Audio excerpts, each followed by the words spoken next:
Welcome to English Moja. Welcome to my channel English মজা। তোমরা সবাই কেমন আছো? আশা করি অনেক ভালো আছো। আজকে আমি তোমাদের জন্য যে লেসনটি নিয়ে হাজির হয়েছি সেটি হচ্ছে ট্রান্সফরমেশনের একটি পার্ট, সিম্পল, কমপ্লেক্স এবং কম্পাউন্ড।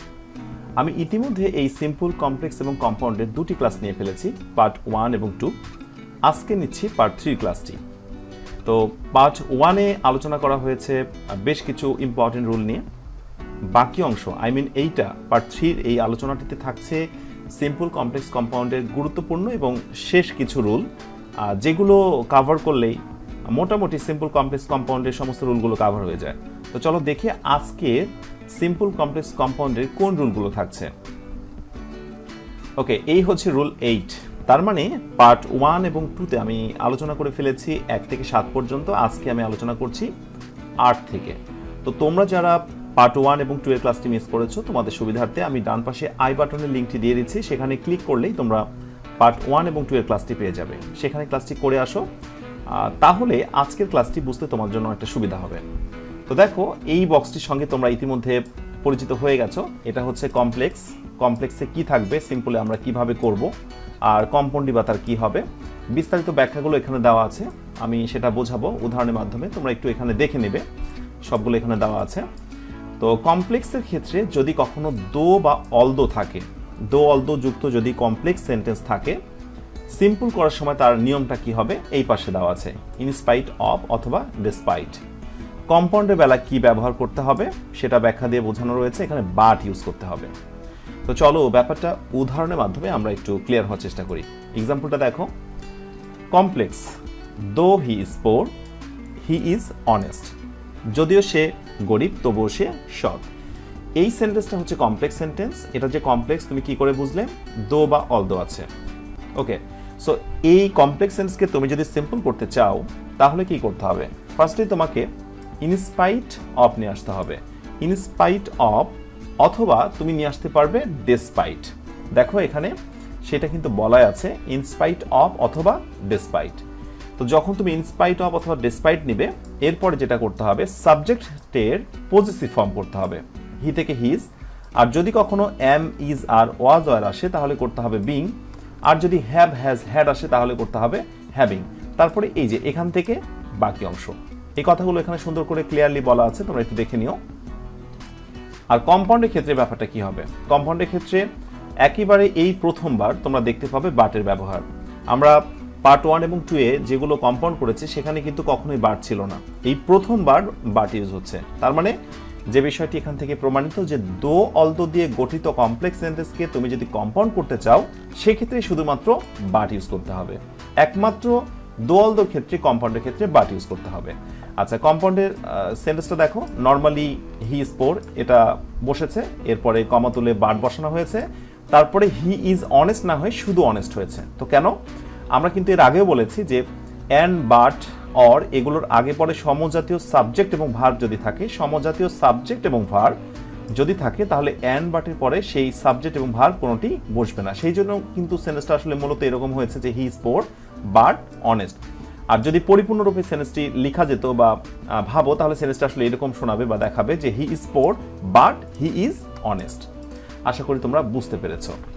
এবার চলো আমরা দেখি রুল 9। এই হচ্ছে রুল 9।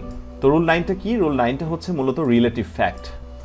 রিলেটিভ প্রোনাউন দিয়ে কিছু রুল পাবো আমরা, এবং এই রুলের সংখ্যা হবে 4টি। এগুলোকে আমি বলেছি টাইপ 1, 2, 3 এবং 4। তো চলো রিলেটিভ প্রোনাউনে টাইপ 1টা দেখি কি টাইপের কোয়েশ্চেনটা থাকতে পারে। সিম্পলে যদি কখনো পার্টিসিপল প্লাস নাউন যোগে সেন্টেন্স থাকে, তো পার্টিসিপল জিনিসটা কি? পার্টিসিপল হচ্ছে ভার্বের বেস ফর্মের সঙ্গে আইএনজি এবং তারপরে নাউন। এরকম যদি কোনো সেন্টেন্স থাকে তার কমপ্লেক্সটা কি হবে তোমরা এখানে দেখে নেবে, কম্পাউন্ডটা কি হবে এখানে তোমরা একটু দেখে নেবে। চলো উদাহরণের মাধ্যমে ব্যাপারটাকে আরেকটু সহজ করি। ফর এক্সাম্পল, এই যে সিম্পল সেন্টেন্সটা দেখো, I saw a flying bird. তুমি লক্ষ্য করে দেখো পার্টিসিপল প্লাস নাউন হয়েছে, এই যে পার্টিসিপল প্লাস নাউন হয়েছে। তো যখন এরকম কোনো সেন্টেন্সের শেষে পার্টিসিপল প্লাস নাউন থাকবে তখন কমপ্লেক্সের ক্ষেত্রে আমরা এই রুলটা অ্যাপ্লাই করব। সেখানে আমরা হু, হুইস এবং দ্যাট ব্যবহার করব। আর প্রাথমিক জ্ঞান থেকে তোমরা এটা সবাই জানো যে হু বসে হচ্ছে ব্যক্তির ক্ষেত্রে, আর হুইজ বা দ্যাট ইউজ করতে হয় বিষয়বস্তুর ক্ষেত্রে। তো চলো এবার আমরা একটা এইটারই জাস্ট সিম্পলের এইটারই আমরা কমপ্লেক্স করে দেখি। I saw a flying bird, এটা কমপ্লেক্সটা হচ্ছে আই স প্রথম অংশটুকু নেবে, এরপরে আর্টিকেলটা চলে আসবে, আর শেষের বার্ড এই যে বার্ডটা চলে আসবে, আর মাঝখানে এইবার রিলেটিভ প্রোনাউন আমি হুইজ নেব। এই রিলেটিভ প্রোনাউনগুলোর মধ্যে থেকে আমি হুইজটা নেব। কেন নেব? কারণ বার্ডকে মিন করা হচ্ছে, সেক্ষেত্রে আমি হুইজ নেব। আর দ্যাটও নেওয়া যেতে পারে, কিন্তু বার্ডের ক্ষেত্রে দ্যাট খুব বেশি যায় না, দ্যাটের ব্যবহারটা খুবই কম হয় এক্ষেত্রে, তোমরা হুইজটা বেশি ব্যবহার করবে। আর যদি এই জায়গাটায় কোনো ব্যক্তির নাম থাকতো, আই মিন মানুষের নাম হতো, সেক্ষেত্রে বা মানুষকে বোঝাতো, সেক্ষেত্রে আমরা অবভিয়াসলি কি ইউজ করতাম? হু ইউজ করতাম। তো এ ওয়ার্ড এই জন্য আমরা হুইজ নিয়েছি এবং তারপরে ওয়াজ নিয়েছি। তুমি লক্ষ্য করে দেখো গঠনে কিন্তু আমার বলা রয়েছে এখানে ইজ বা ওয়াজ নেব। তো আমি ইজ কখন নেব? ইজ নেব যদি এই পাশে থাকে প্রেজেন্ট টেন্স, আর ওয়াজ কখন নেব? যখন এই পাশে থাকবে পাস্ট টেন্স। তুমি লক্ষ্য করে দেখো এই পাশে কি রয়েছে? স। তো যেহেতু এই পাশে স, তাহলে এই পাশে অবশ্যই আমাকে পাস্ট টেন্সের ওয়াজ নিতে হবে, এটা গঠনগত দিক থেকে। এবং সবশেষে উক্ত পার্টিসিপল। উক্ত পার্টিসিপল কোনটা? এই যে উক্ত পার্টিসিপল হচ্ছে ফ্লাইংটা, এই ফ্লাইংটা এখানে বসে যাবে। সেন্টেন্সটা তাহলে কেমন শোনাচ্ছে? I saw a bird which was flying. কম্পাউন্ডের ক্ষেত্রে কি করা হয়েছে দেখো, I saw a bird, I saw a bird. কম্পাউন্ডের ক্ষেত্রে একটা অ্যান্ড তো অবশ্যই কম্পাউন্ডের একটা বৈশিষ্ট্য, এবং তারপরে ইট ওয়াজ ফ্লাইং। আমি ইটটা কার জন্য নিয়েছি? এ বার্ডের জন্য নিয়েছি। তাহলে এখানে বার্ড না থেকে যদি একটা ম্যান এরকম উল্লেখ থাকতো, কোনো বয় এরকম উল্লেখ থাকতো, সেক্ষেত্রে আমি ইট না নিয়ে সেখানে আমি হি নিতাম। এই জায়গাটা তোমাকে লক্ষ্য রাখতে হবে। আসলে ট্রান্সফরমেশন অফ সেন্টেন্সের বেসিক কিছু রুলের পরে তোমাকে যে বিষয়টা জানতে হবে সেটা হচ্ছে প্র্যাকটিস। তুমি যত বেশি প্র্যাকটিস করবে, তোমার নিজের অজান্তেই কলমই তোমাকে বলে দেবে যে কোথায় তোমাকে কি ব্যবহার করতে হবে। So practice is the main fact এই ক্ষেত্রে আর কি। তো অনুরূপ আমরা আরেকটা তোমার উদাহরণ প্র্যাকটিস করতে পারি অনুরূপ, সেটা হচ্ছে এই সিম্পলটা, I notice I standing man. লক্ষ্য করে দেখো standing man same participle plus noun হয়েছে। যদি তাই হয়, কমপ্লেক্সের ক্ষেত্রে আমরা কি করব? Normally I notice a man, এই যে আই নোটিস এ ম্যান এটা নিয়েছি, এবং যেহেতু ম্যানকে নির্দেশ করছি এই জন্য রিলেটিভ প্রোনাউন কিন্তু এবার কিন্তু হু নেব। তারপরে এই পাশে লক্ষ্য করে দেখো এই পাশে প্রেজেন্ট টেন্স, সেই জন্য কিন্তু আমি কি নিয়েছি? ইজ নিয়েছি। কিন্তু এই পাশে যদি নোটিস না থেকে নোটিসড পাস্ট টেন্স হতো, তাহলে এই পাশে আমি ওয়াজ নিতাম, এবং সবশেষে প্রথমে যে পার্টিসিপলটি ছিল সেটাকে বসিয়ে দিতে হবে। সো কমপ্লেক্সটি এরকম হয়ে গেল, I notice a man who is standing. আর কম্পাউন্ডের ক্ষেত্রে আই নোটিস আ ম্যান এই অংশটি চলে আসবে, আর কম্পাউন্ডের বৈশিষ্ট্য অ্যান্ড হ্যাঁ সেটা নিয়ে চলে আসতে হবে, আর দ্বিতীয় সেন্টেন্সটি বসিয়ে দিতে হবে হি ইজ স্ট্যান্ডিং। এই যে ম্যানকে নির্দেশ করার জন্য আমরা এখানে হি নিয়ে এসেছি। আশা করি তোমরা বুঝতে পেরেছ। এটা ছিল রিলেটিভ ফ্যাক্টের টাইপ 1। এরপর চলো দেখি রিলেটিভ ফ্যাক্টের টাইপ 2। এই হচ্ছে টাইপ 2। টাইপ 2টা কেমন? সিম্পলের ক্ষেত্রে থাকবে হচ্ছে নাউন বা প্রোনাউনের পরে হচ্ছে পার্টিসিপল। তো নাউন বা প্রোনাউনের পরে যদি পার্টিসিপল আই মিন ভার্বের সঙ্গে আইএনজি থাকে, তাহলে কমপ্লেক্সের ক্ষেত্রে এই রুলটি অ্যাপ্লাই করতে হবে, আর কম্পাউন্ডের সময় এই রুলটি অ্যাপ্লাই করতে হবে।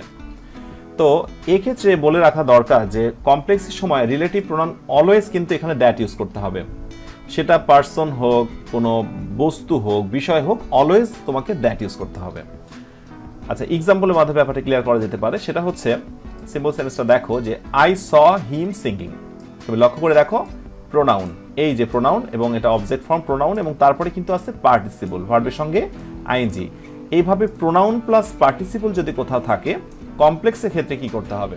কমপ্লেক্সের ক্ষেত্রে আই স প্রথম অংশটুকু চলে আসবে ভার্ব পর্যন্ত, তারপরে তোমাকে কি নিতে হবে? দ্যাট নিতে হবে। এই যে দ্যাট নিতে হবে, এবং দ্যাটের পরে সাবজেক্ট চলে আসবে। সাবজেক্ট কোনটা? এই যে অবজেক্টটা ছিল তার সাবজেক্ট ফর্ম বানাতে হবে। সো হি, এবং সেম আগের মতোই রুল তোমরা টাইপ 1-এ যেটা দেখেছো ইজ বা ওয়াজ। আগে যদি পাস্ট টেন্স থাকে তাহলে তুমি এখানে ওয়াজ ব্যবহার করবে, আর আগে যদি প্রেজেন্ট টেন্স থাকে তাহলে তুমি পরবর্তীতে ইজ ব্যবহার করবে। এরপরে উক্ত পার্টিসিপল, এই যে উক্ত পার্টিসিপল। এবং কম্পাউন্ডের ক্ষেত্রে দেখো আই স এই অংশটুকু এসেছে, কম্পাউন্ডের বৈশিষ্ট্য অ্যান্ড, এই যে অ্যান্ডটা চলে এসেছে, এবং হি ওয়াজ সিঙ্গিং, কোনো পরিবর্তন হয়নি। আশা করি বুঝতে পেরেছি। এবার দেখব আমরা টাইপ 3। আচ্ছা, টাইপ 3 হচ্ছে সিম্পল সেন্টেন্সের ক্ষেত্রে কি থাকবে? ডিটারমিনার, অ্যাডজেক্টিভ এবং নাউন যোগে একটা সিম্পল সেন্টেন্স থাকবে। সো ডিটারমিনার বেসিক্যালি 5 প্রকারের বা 5টি ধরনের হয়। তো সেক্ষেত্রে সহজ করে বলা যেতে পারে এক্ষেত্রে আর্টিকেলটা একটু বেশি দেখা যায়, মানে article plus adjective plus noun এই যোগে, এই যে এ কালারফুল পিকচার, এই টাইপের যখন কোনো সিম্পল সেন্টেন্স থাকবে তখন কমপ্লেক্সের ক্ষেত্রে তোমরা এই ফর্মটি বা এই স্ট্রাকচারটি মনে রাখবে এবং কম্পাউন্ডের ক্ষেত্রে এই স্ট্রাকচারটি মনে রাখবে। তো উদাহরণটি দেখা যাক, সেটি হচ্ছে এই সিম্পল সেন্টেন্সটা তোমরা দেখো, I saw a colourful picture. দেখো আর্টিকেল বা ডিটারমিনার, তারপরে হচ্ছে কালারফুল, এই হচ্ছে অ্যাডজেক্টিভ, এবং তারপরে পিকচার, এই হচ্ছে নাউন। তাহলে এইটাকে যদি কমপ্লেক্স করতে চাই এই ফরম্যাটে আমাকে ফেলতে হবে। নর্মালি আই স আর্টিকেল বা ডিটারমিনার যেটা বলছি নিতে হবে, এবং তারপরে হচ্ছে পিকচার, এই নাউনটিকে নিয়ে আসতে হবে, এবং তারপরে এখানে আমাকে হুইস ব্যবহার করতে হবে। হ্যাঁ অবশ্যই এ পিকচার বিষয়বস্তু, অবভিয়াসলি সেখানে হুইস। হ্যাঁ তুমি হুইস ইউজ না করে তুমি এখানে দ্যাটও ব্যবহার করতে পারবে, যে I saw a picture that. Okay, এবং এরপরে আগের নিয়মের মতোই দেখো ইজ বা ওয়াজ, আগে যদি পাস্ট টেন্স থাকে তো পরবর্তীতে তুমি ওয়াজ ব্যবহার করবে, আগে যদি প্রেজেন্ট টেন্স থাকে এখানে স না থেকে যদি সি থাকতো তাহলে তুমি এখানে ইজ ব্যবহার করতে। আচ্ছা, এরপরে নর্মালি অ্যাডজেক্টিভটা বসে যাবে, এই যে কালারফুল। তাহলে সেন্টেন্সটি কেমন শোনাচ্ছে, এই যে উক্ত অ্যাডজেক্টিভ বলা হয়েছে, তাহলে সেন্টেন্সটি কেমন শোনাচ্ছে যে I saw a picture which was colourful.